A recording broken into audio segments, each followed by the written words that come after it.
Okay, so we are going to review the fetal pig anatomy with this video. So first thing, I'll just point out some of the more obvious structures when you first look at the pig. Right here we have the heart, and of course, just like we've learned before, there's the left atrium up here, the right atrium, the left ventricle, and the right ventricle. Surrounding the heart, we have the lungs right here and here. Beneath that is the diaphragm, which in this pig has been a little chopped up, but it's this little flap of tissue right here.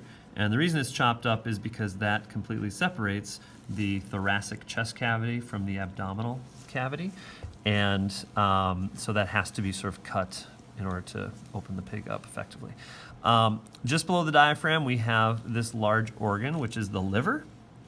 If we lift the liver up a little bit, hiding down in here, right there, it's kind of stained a weird color in this pig, but this is the gallbladder attached to the liver, because the liver produces the bile and the gallbladder stores it. Beneath the liver, we have the stomach. This little thing that looks like a leech is called a spleen. We actually didn't talk about that in this class, but that happens to be the spleen. If we lift the stomach up, underneath that, you'll notice this cobblestone-y looking structure. That cobblestone-y looking structure is the pancreas. And then, of course, the intestines.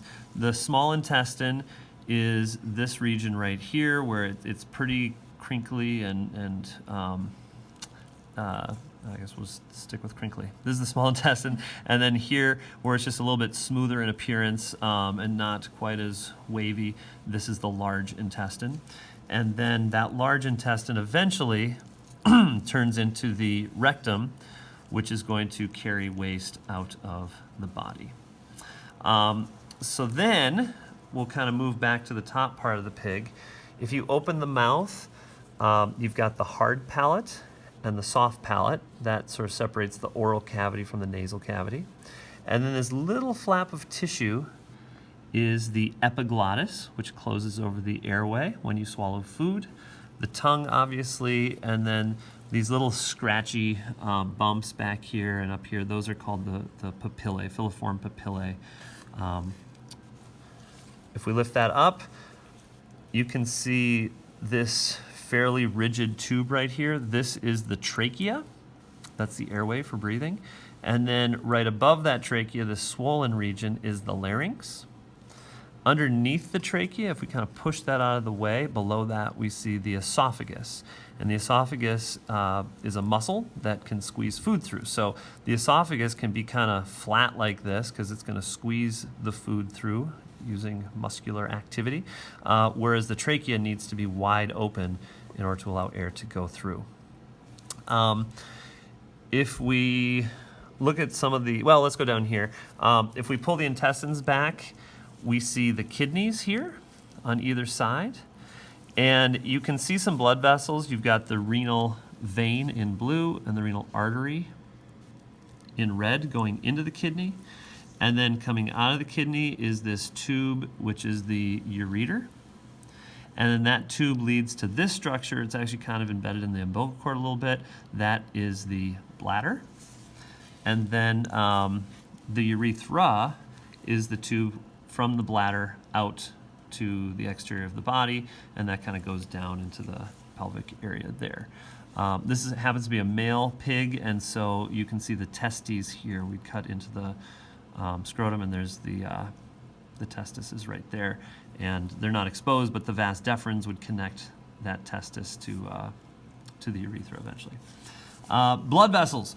I like to start here with the heart, and if I pull all this out of the way, you can see this large blood vessel coming down. That arch is the aorta. So the aorta arches out, it comes down, and then it follows all the way down here to the lower end of the pig. And then you can see it branches. So these external branches are called the iliac arteries, which are in the hip region. And then the iliac artery, as you can see, continues on and becomes the femoral artery down here, and then it's not exposed, but eventually it gives rise to the posterior and anterior tibial that we learned about, but won't be on this particular assessment. You might wonder about these internal branches. These internal branches, as you can see, are going into the umbilical cord. So these outer ones, though, are the iliac. In terms of the veins down here, we have the inferior vena cava, which again comes down from the heart. And then just like before, it's a little obscured here, but they also branch into the iliac veins and then eventually the femoral veins as well. Up top, if we kind of reorient ourselves using the aorta here, we can see that coming off the aorta, there are two different branches. This first branch, just flung something. This first branch is the subclavian, and that subclavian, it's a little bit hard to see, but it actually comes kind of around the rib cage here, and eventually goes to the arm, and in the upper arm, it's the brachial. So on a test situation, I'd try to make this very obvious. So if the pin is way down here coming out of the aorta, that would be subclavian, and if I wanted you to say brachial, then I'd put it way over here, so it's really obvious.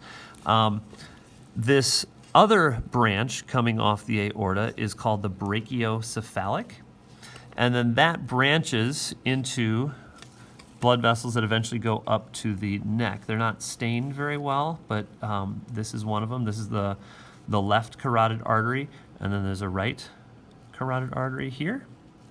And then that brachiocephalic also branches to eventually lead to the other brachial artery going to this other arm. The veins going in, you've got the superior vena cava, which is this large vein going into the heart.